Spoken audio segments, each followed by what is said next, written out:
almost inevitably in any conflict, not everyone's going to come home. So go back to 2014, there was an incident and the officer in charge there was killed. But losing the boss and a couple of other lads got shot up quite badly, and even though I wasn't on the job with them, it still really affected me. Nick, thank you so much. I was going to say thank you so much for being a guest on my show, but I'm actually a guest here in your beautiful woodlands here in hidden bushcraft valley. Nick, please tell me more about this. Tell me, how did this all start? This is absolutely, and just for everybody that's listening, it's probably one of the hottest days of the year. We've got a beautiful roaring campfire, and we're sat under a parachute in the middle of the most amazing woodlands. We are pretty lucky, actually. We're absolutely blessed. Now that you've just given it such a good intro. Yeah, we are. I mean, the parachute plays a key, important role. It acts as obviously a sunshade and a shade from the elements, but it also gives our little kind of, as you've just described, our campfire area, a bit of a ceiling and a bit of a kind of it is essentially an outdoor classroom, and it's also where a lot of our therapeutic courses take place. It's that central point. It gives it that main camp feel, but without being permanent in any way. You know, it's a very light touch on the land. It's just, at the end of the day, it's a big silk canopy, isn't it? So it's amazing. It creates a great setting. Where did you get the idea for this, to create this I don't retreat? think there was an idea. That's a really good question. There was an idea initially at some point in the process, but to get to that idea, there had to be a whole bunch of other stuff that happened organically first, to then allow myself to have that idea, to then actually go off on a specific mission to create this space.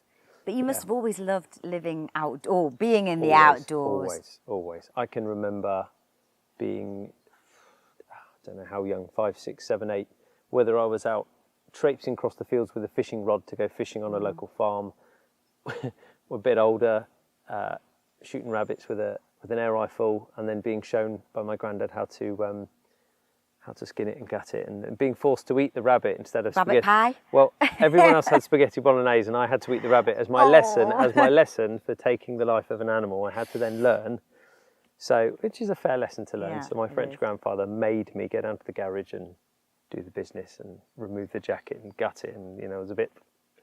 But you then have a lot more respect for how that you see that end state from start to finish. So the outdoors for me was always a constant learning playground. It was I've always said frustration and failure are your two biggest teachers. Okay, so whether you're falling out of trees or whether you're burning yourself or coming back with no eyebrows from a campfire or whatever it is, you have to go through those processes to truly get good at what it is you do.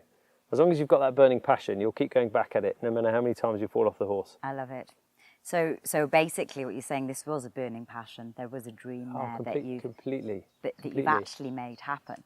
And I think as I grew that yearn for the outdoors, so I grew up in East Sussex, and I played lots of rugby, and I had, I didn't go to a private school or anything like that, but I worked hard, and probably not so much at school, but on the rugby pitch. And I thought rugby was going to be initially that was going to be the career. And I spent all my weekends, if I wasn't playing rugby, I'd be down the woods. That then turned into, well, why don't I just put the physicality and the loving the outdoors together, and I'll join the Royal Marines, kind of. Was it in your family? Was there anyone in your family that served? My grandfather was a tail gunner in a Wellington and then in a Lancaster, and finished up as a WO1 in the RAF during World War II. We're sat here. Who would normally be sat around this campfire? To say everyone and anyone. If I gave you a snapshot pre-COVID. Yes. Pre-COVID. This is all before this, yes. So we're talking pre-COVID now. A Monday morning would look like, down here you would have toddlers, mums and dads. This would be toddler group. And from the cabin, you'd have all the teas and coffees, biscuits all set up, the rusks, everything, and kids would be playing all over the slopes and in different parts of the woodland. They'd be everywhere for a couple of hours on a Monday morning. And then Monday afternoon would be pretty much my equivalent of a weekend. Tuesday, Wednesday, Thursday, the kindergarten is in full swing. So again, you've got 3 to 5 year olds, great for kids. 2 qualified teachers, myself and Louise on site, Yeah. and that's all happening. Fridays would be generally either a corporate day for a corporate group coming down, maybe doing the whole kind of fire making, archery, pulling water out the river, purifying it, challenges, lots of kind of outdoor wilderness living skill stuff, but very subtly stitched together as team building. So I'm bringing them together and they have a challenge at the end and all that kind of stuff. Saturday, Sundays could be veteran volunteers coming down to help me. I could be running a Woodland Warrior program. Tell me about the Woodland Warrior program, because this is something that's sort of quite recent, right? Yeah, in terms of its official CIC status, yeah. But it's something we just did for as long as I was in the recovery centre. It was always a thing. I'd always have a mate who'd want to come down the woods with me and spend the day doing something. And it's not like I didn't have enough jobs to do, whether I'm just cutting and digging stumps or building a new table or making a new set of stairs or something. There's always a job. So they'd come and help you, basically? So they'd just come and help us, and we'd have the kettle on, we'd cook lunch over the fire. Right. It's just a day out, but I'm getting that help physically in the land, but it's also you're mentally bouncing off each other. It's kind of it's just the best environment to be in, quite frankly. And at what point, I guess, did you realise that it actually was helping the veterans with probably what they'd been through and what they'd seen serving? I would say only when people started verbalising it. I mean, I can pick up on auto cues and I can read people, and that's my job, is to do that stuff around the campfire and help steer people. But until somebody actually sat me down and went, mate, you realise this has saved my life. And I was like, what? This has saved my life. Yeah, and for that person to then say, I was really thinking of, that was it. What do you say to that? I was just blown away, really. Just, oh, right, okay. Completely. And that process has now played out many times. And then, but it's not just from coming here, it's then for me having the tool set to then be able to say to them, look, I've been where you've been, and did you know these guys can help and these guys can help, and this is what I did. This isn't necessarily what's going to work for you, and it's not an easy journey, but you can do this. And if you, maybe it's a combination of my persistence, and maybe it's a combination of this environment, but whatever it is, they go away and they act on it. Well, it's definitely both. It's got a magical feel to it, but also you're in a place that feels, I guess, safe. It's safe. Safe would be a good word, and like you said, the campfire surroundings must open people up. It's been described as a womb-like. Really, yeah. It's like I a can green feel tunnel. it. It's like a little green tunnel in here. Yeah. So you're not actually, if you really think about it, a million miles off of society and the beaten track. But everywhere you look right now, it's just a wall of green, and it's about helping them to see within that wall of green all of the things that we would have known, or ancestors would have known for sure. It's not just a green bush. It's, that's medicine, food, poison, avoid. That's, and you can you start to look at everything. I'd describe it like the Matrix. And you offer everything from cooking, as I understand it. Everything. Around the campfire, making things, building things. Micro expeditions. Wow. Yeah, so I get CEOs who want to get away from it. So not just the corporate team building, sending a team, but actually the CEO themselves might say, look, I need a weekend away. I need a couple of days away from everything just to recalibrate, or we've got some big changes happening in our business. Getting that perspective, getting that time away from having your business under your own nose to just...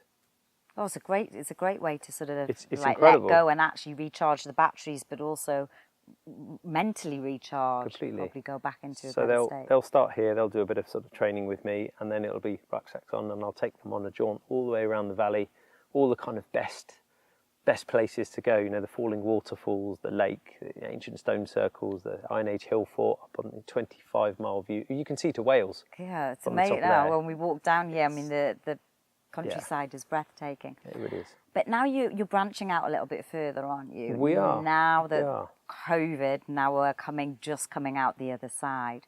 How's that going to change the Woodland Warrior Programme? Really good question. It's that organic progression. Yes. So obviously providing stuff for veterans who are notoriously can be a difficult group to work with, can be quite closed, stigma, there's a lot of stigma that used to be there that is breaking, is steadily breaking up, but still exists. Do you take all veterans? Because presumably there's a lot of veterans that have lost limbs. Yeah. And I know that's something we discussed. We're working very hard. So the field, I've made a big fuss about the field in my social media, has been an ongoing project since about February last year when we took it on. It is now table flat. Once it's just been cut. So the day before I'd be running a course for those guys now. We've had Blesma down and Help Heroes, and they've come and had a look round, etc. Yeah. I would have the grass cut the day before, so it said it's optimal shortness. Yeah. And the field has been, scarified and raked and moved around, and it's brilliant. It is as flat as it's going to get. And you've got that river frontage to it. And I've actually built a second camp like this in the field deliberately for those guys. So wheelchair-bound veterans will now have access to bushcraft and all the rest of it in the same way that everybody else does up here on the slope, up on the camp. To go a step further, thinking about below knee amputee and above knee amputee kind of veterans, we're trying to implement changes to the main camp here to make that more friendly. I can't change the lay of the land. I can move tons of earth and I can work like a Trojan, but at the end of the day, God, which would make me exactly. There are limitations to what I can do, but equally, it's not about making it completely easy, because this is about a challenge for them and about them realising what they can do again. And that must be a really important point. And I was going to ask you about this. How did it feel from you coming out the military? And I'd like to talk more about that in a bit. How did it feel transitioning into civilian life, having almost had an identity? Crisis. I mean, how did it really affect you? I mean, it affected me in so much as because physically I look like I'm in A1 condition. It's very hard, and that kind of feeds into the way that things work up here. Makes it worse almost. But equally, having friends who have lost arms and legs and things, that everybody struggles. Everybody struggles with the imposter syndrome. Yeah. It doesn't matter whether you're a professional sports athlete, whether you're a professional elite soldier, whether you're a special force, whatever. Everybody absolutely gets the imposter syndrome. Yeah. People come on the course, having signed up to be on the course, and start to struggle with the whole, somebody else has just told their story on the campfire, and in their head they're going, oh God, I've never been through anything like that. That's nowhere near as bad as my story. I'm now not going to share anything. So one of the first things I do is I bring that up as part of the course. I'll lead to start with, and then slowly just wind back. And they, hopefully, if I'm doing my job, they don't notice I'm winding back, and then they're coming to the fore. That's how that works. So it's, were you drawing on your experiences as well? I mean, almost certainly every single course, I have to draw my own experience, because it would be wrong for me to tell someone else's story in order to try and help someone, because that's not it doesn't come out. It's weird. I describe it as that conversation that goes on between two people that's happening without the actual words. It's got to come from within you to be able to empower someone to take control of their own life or to make that decision or whatever it is. The wording is key, but not as key as the genuine empathy and the genuine passion that you're installing into someone to help lift them up and help them go on to achieve their goals or whatever it is that they want to do, or make that change. I always say there's no change without change. So actually on that point, talking about your experiences, can I take you back to your military days? Yeah. You did 4 tours of Afghanistan. I did, yeah. At what point were you, or did you, I guess, what was the biggest challenge and darkest moment for you before you were diagnosed with PTSD? A mixture of 2 things, and I'd say first and last, for this reason. First tour, I definitely knew after getting injured and being sent back to the UK and then starting to do the coffin bearer duties, that something had changed in me. The coffin bearing duties, tell me about that. So essentially, and almost inevitably, in any conflict, not everyone's going to come home. Yeah. And having been injured, I got sent back to the UK, had a knee operation, and by miracle, I don't know how, I hadn't been hit with anything. People had been hit left and right of me, but I hadn't been hit with anything. But in getting into cover, I jumped across an irrigation ditch, creamed in with all this kit on in 50-degree heat and all the rest of it, and just wrecked my knee. And it's still a problem now, but I wrecked my knee and I severed my posterior cruciate ligament. I put a big contusion over the top of my shin bone, and I'd split the cartilage, and I just basically got away with that without breaking my leg. I'd kind of done loads of soft tissue damage and stuff inside the knee, and it just meant I couldn't soldier for the rest of the tour. Absolutely beside myself that I had to leave the lads to continue the tour, and for me that was that. I then had to go back to the UK, back to a home unit, which was, you know, there's only a handful of guys left behind basically. There's either the brand new guys who've just finished training, who have come to the unit, who are keen and want to get out there and get amongst it, and then there are guys who are broken who are coming back. And then there are those who come back who never come back. And so it generally falls to at the time, the base company, the chaps who are left behind there, to organise, run, facilitate and oversee the funerals. So you're looking for coffin bearers, you're looking for lads in uniform to carry the coffins. For me, the power of hindsight, it's a difficult one because, and I've said this a few times, anybody who asks you, who wants to carry the coffin, take one step forward, or what, you're going to throw yourself in for it every single time, because that's, with the survivor's guilt thing, that should be you in your mind at the time, and they've got wives and kids and all the rest of it, and I was a single young man, or relatively single young man at the time. In my head, I'd completely broken free of any relationships that I had going at the time. I was in a bad way, and by comparison to someone who had a house and a wife and kids and all the rest of it, it just wasn't the same. I found that extremely hard. Almost devaluing your own life. Oh, completely didn't. I did not care for myself at all. Okay.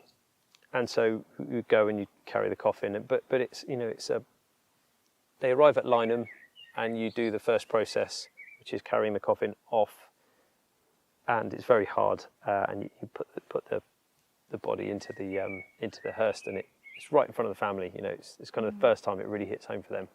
And it's an extremely stressful time, and then you do a couple of practice runs with a practice coffin in between that, and then to make sure that everything is absolutely military precision. All your movements, and it's quite heavy, and it's a varnished box, and you've got white gloves on, and you don't want to slip or and all the words of command, to make sure that everything happens as it should do, to give that person the very best respectful send-off that you possibly could. So we practice and practice and practice, and then you'd have the day of the race, the funeral, and you'd see all the family again, and all these little nuances and things would happen that would just stay with you as much as the stuff that happened on the ground did or does. So I remember being tapped on the shoulder and spun round by some poor lady who thought I looked like one of the lads who was in the box for a split second. Yes. Yeah. And that really stayed with me. Just these little things that another person told me, it's okay because your career now, their son's career now, you continue the career, and it was meant as a lovely thing, but it hit by tour number, operational deployment number 6, and the wheels were falling off. I didn't want to give up or hang it up because I couldn't, because I'd be letting that person down.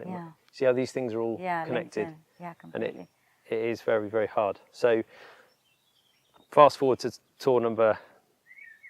Afghan tour number 4, operational deployment number 6. I'm then completely fried, burnt out, done, don't know it, overtraining, living on black coffee, just absolute monster. I could run forever, I could climb a rope forever, I could punch bag forever, I could lift weights, because I didn't care. I was doing it all completely free of my own welfare. I did not care. You didn't care whether you lived or died? No, you get into a very nasty mindset. In 7 months, with no R&R. That last tour was just the straw that broke the camel's back. And what was that last moment that did break? We had, well, there was a series of things that started happening that had been happening for a long time. There was kind of what you call a dissociative episode. So I'd been drinking between the tours and stuff, and losing periods of time and acting like a complete lunatic, and then not knowing what would happen the next day, completely just becoming someone else. So drink's not my friend. And you just had to, like, because it's that raw stuff that's stored in your limbic system that's coming out to the fore once you're obviously full of toxicity. That's what happens. Brain switches off, other brain kicks in, I'll save us. And of course, whatever's in that chimp, in that raw box, it's not good. No, you're going back to your chimp brain, as so you say. And that data is only uploaded into that chimp brain during times of fight or flight. Now, if you've got loads of things that have happened and none of it's really been talked about, sorted, you weren't sleeping correctly at the time, it's all just building and building and building in this big box of bother that you're carrying around it. And suddenly it's coming up, you've had a few drinks, and one too many. And then it starts to spill over into your conscious world. Yeah. And that's when you start hearing and seeing things that aren't there. And that paranoia just gets to a point. And this is where we start to see people really just falling off the scale. Yeah. So it can be worked on and it can be improved on. I'm not going to say it's a magic fix. I'm not going to say that coming in the woods gives you a magic wand. But you've got to find that thing that you truly love to do, and you've got to get hold of it and go with it. Would you say that was the main thing that got you through? I would 100% say to anyone who served with me on that last tour, when I was having panic attacks and I was wired up the way I was, it became more and more evident I couldn't hide it anymore. And it wasn't just a case of on a night out somebody might say, why is he crying? What's upset him? You know, sort of thing. It would be I sat upright in the bed, and all it was somebody had kicked their leg out. You know, when you're training hard, you get those weird involuntary muscle movements and spasms in the middle of the night. So somebody had just struck the plasterboard wall that I was sleeping end on. So my head is here, the plasterboard wall is here. They were sleeping long ways on this wall further up, and he'd kind of just, his ankle bone must have just caught the wall or whatever. But in my head, I heard the bang and I felt the crunch and the heat and the air displacement of a big bang of like fast air from 2008 memory. And so I sat up in the bed in 2014 and thought that we were being overrun. So I slid over, put my body armour on, unclipped my helmet, put that on my head, picked up the general purpose machine gun with the 2,000 rounds and all the rest of it, and started running out the door to go and make my final stand. And everyone else in the room has sat up, and the two lads grabbed me as I was on my way out the door and were like, "What are you doing, crazy man?" And I'm like, "Didn't you hear it?" Absolutely face transported with passion. "Did you not hear it? It's happening, you know, we're being overrun." "Mate, there's nothing going on." They made me go and stand outside in the courtyard, and it was just silent. Just this amazing, purest night sky with no light pollution, the calmest of nights, looking out into the desert. There's nothing going on. And I thought then, I was worried for myself. I was like, what's going on? You know. And that was in Afghanistan. That was in Afghanistan, yeah. I guess there is a point of saying, well, you could have been under attack. Well, it was at a difficult state. Yeah, we were in a tiny little location in that particular instance, and sharing, you know, there's like 40 of us and like 500 of the indigenous personnel from that country. And we're overseeing training and stuff for them. And it's a kind of a very fluid relationship. And the only thing that separates us from them is a piece of corrugated iron. And it's like 2 football fields large, our entire compound. And you're stuck in there for 7 months. It's like doing prison almost. It's not like you can just go for a roam outside the wire. I mean, there were times when you could go out and you can go out for a run or play football you might play against them, play football or volleyball with them, but you're in a war zone. And you need to respect that. So coming out of that war zone and then back in England, how did you know you were still suffering? I mean, were other things setting? Because I can understand noises setting you off there in Afghanistan. Yeah, definitely. Is there any symptoms that you get when you hear? Almost certainly, and things were so much worse, and they still can be quite bad. But it depends on sleep and how kind I've been to myself and all that kind of stuff now. And I've also had the benefit of a couple of years worth of EMDR treatment and CBT and NLP, and I've kind of thrown everything at myself to. That's interesting. To try and help. How long did it take you to sort of recuperate? Peel myself off the ceiling. Yeah, yeah. So go back to 2014. There was an incident, and the officer in charge there was killed. And this is a person that I'm interacting with daily. Now I'm in a logistical role this time, and to go back to what you said about using my experiences, I might be sat in front of somebody who maybe wasn't a frontline soldier, who was in the chain, because of course it takes 11 people behind the scenes to put one person kicking the door in at the end. And I would say I had the benefit in my career of playing a couple of those different roles, and so I'm able to use those experiences to help those kind of people. But losing the boss and a couple of other lads got shot up quite badly, and even though I wasn't on the job with them, it still really affected me. And the psych nurse was then deployed, and it was the first time I'd ever seen one in theatre. Psych nurse. Yeah. Yeah, as in the psyche. Yeah. Is it? Yeah. Yeah. Well, yeah, as in the psychiatric nurse. Yeah. So she came out and was brilliant, and sat us all down, and we all had to have a mini interview. And I'm thinking at this time, I'm in a back foot role. I'm the chef. I'm sorting out feeding strength. I've got 7 Afghans working underneath me every single day, and I'm sorting out all their kind of when they go home and all the kind of it's logistical role mainly. Yeah. I stay in this forward position. I don't get to go on the jobs and do that stuff because this is my role. I get to jump in and do the training serials and take them and teach them going through the killing house and stuff. And I'd still do some soldiering bits, but only when these guys are away and there's no one else to do it. I then step up and jump in and backfill those roles. And that's very much how that unit worked. And again, that brings about complications, because if you just spent all day showing people how to go round corners, firing across the front of each other into targets, and it's you're doing it at full pace, and you've got all the gear on and all the rest of it, that is replicating all of the juices. Yeah, that's going to set you off. That's going to totally. Yeah. So, what did the psych nurse ask you to determine that you were suffering? I've racked my brains for years since trying to think about how, because I would have been very closed and protective. For whatever reason, I gave her the truth, and I still can't to this day tell you the exact question or the exact answer, but I know I pretty much was bubbling on, crying or falling apart. And she said, I'll tell you what, I'll let you finish the tour if you promise to come see me back in the UK. So I promised her I would, and I'd stand on that. So I did. I went back, got back to the UK from Barnes Norton, handed in my weapons, all the rest of it, got okayed to go on leave, went via her office, went and spoke to her. She asked me all of 3 more questions. Do you remember the questions? I just remember it was something like, and how did that make you feel being part of it? Because for a long time I was really aversive to it. And how did that make you feel? Because I'd be like, oh. And how did that make you feel? It cut me in half. It just cut me in half, and I just started crying. I was completely broken, and rightly so. She was like, right, go and take all your leave. I'll be in touch. And the process just went from there. That then led into subsequently quite a long period of leave. I've spoken about that in other podcasts and things. Then led me into the recovery centre for just under 4 years, Naval Recovery Service Centre. 4 years of recovery. Yeah. Wow. Yeah, well, I mean, pretty broken, mate. I was. Oh. What did you do in 4 years? Sorry, Nick, because To start with, I used to go to the gym with my water bottle, my wallet, my ID card, and all I'd have to do is turn up at 8:30 every morning in the gym. You wouldn't believe how hard that is to do when you can't wake up properly on time. You oversleep, you undersleep, you overeat, you undereat. You're all over the place. You'll be up really intensively the night before till 4 or 5 in the morning, completely on one about something, and then just not wake up till like 11. To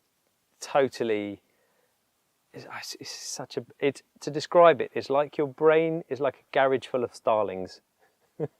It's just going everywhere. Can you actually recall it? Can you remember the 4 years? Or? Yeah, I mean, almost certainly. The first year was just intensively physically rehabbing as well, because I had loads of mechanical injuries I'd just been completely ignoring. And the knee was always there. And the kicker was, in the last year, I had it operated on again. It's just, I knew it was coming and it was trashed. So they said, look, you're going to be discharged from military service. Take the operation now, get it done whilst you're in, which I did. So I guess you're coping with firstly being discharged and knowing that the military was your career for so many years. Yeah, yeah. Then obviously the physical injuries, and now not being in tune with your mind. Yeah, or well, letting your mind run you actually is probably that's more the like thing, it. and that's what can happen. So it's about finding and using and implementing those techniques to be able to keep yourself on the straight and narrow and be able to operate the business to try and survive, etc.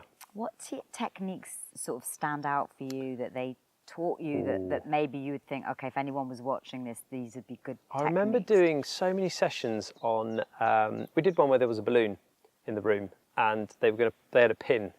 Just watching the pin and the guy with the balloon, and he walked around behind everybody. So you now anticipating a bang and a bit of air displacement. I mean, little children are scared. I mean, there's two things that you were born with fears: loud noises is one of them, and the fear of falling is the other. So one of the things that they then asked you was how's your pain, your physical pain, from 0 to whatever. And there's guys in the room with bad backs and all kinds of stuff going on, and everyone recorded as much higher. And that was to teach you that when you're in emotional pain, your physical pain is perceived to be much higher as well. So it might be you're really moaning about your knee or your leg or whatever it is. Actually, there might be more going on there, and you need to not stop, but like do something to be really kind to yourself. So if I'm not firing correctly, the first thing I do is communicate. Okay, stop, talk. Yeah. Okay, so tell Louise, I'm not firing on all cylinders. My brain's completely gone here. I am going to struggle. What do we do? Okay, cancel that meeting. Book in a massage. Go for a swim. Do whatever you can. Now COVID, I find myself up to my neck in the river, in a quiet spot, surrounded by cows.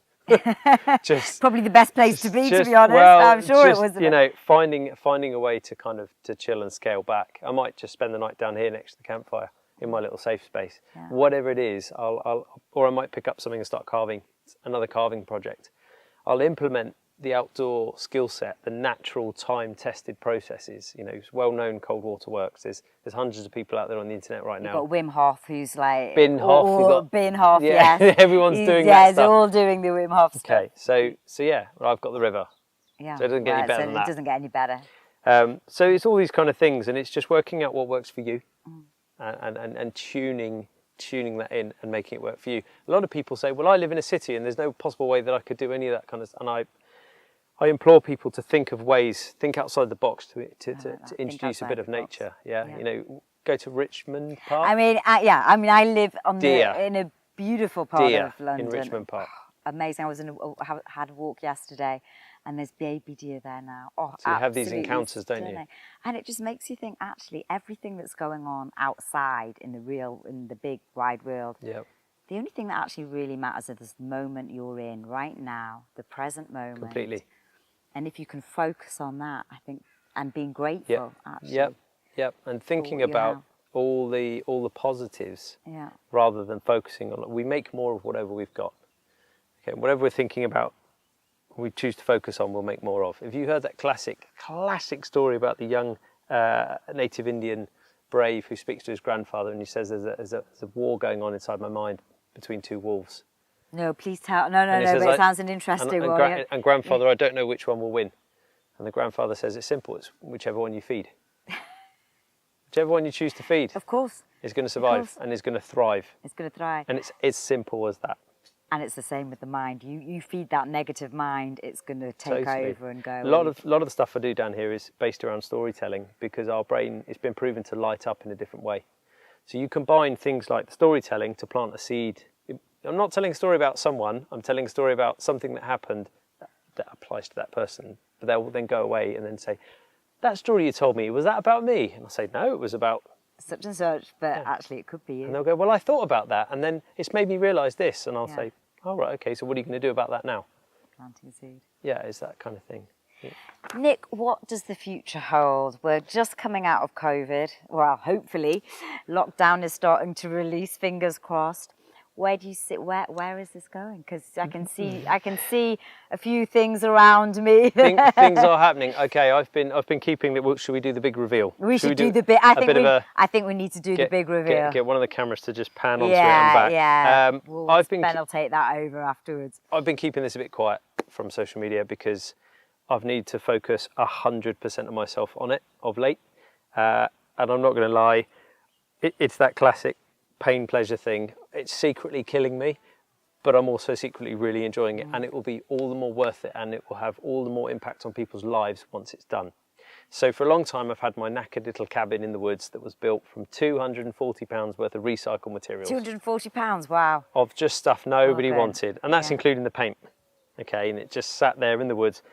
Now, obviously, when we became the kindergarten, and we changed all the planning classification, so this woodland, this whole space is now for the provision of therapeutic activities for veterans and emergency service personnel, for the provision of a woodland kindergarten and subsequent outdoor activities, and then it's the cabin and associated outbuildings, which is the toilet.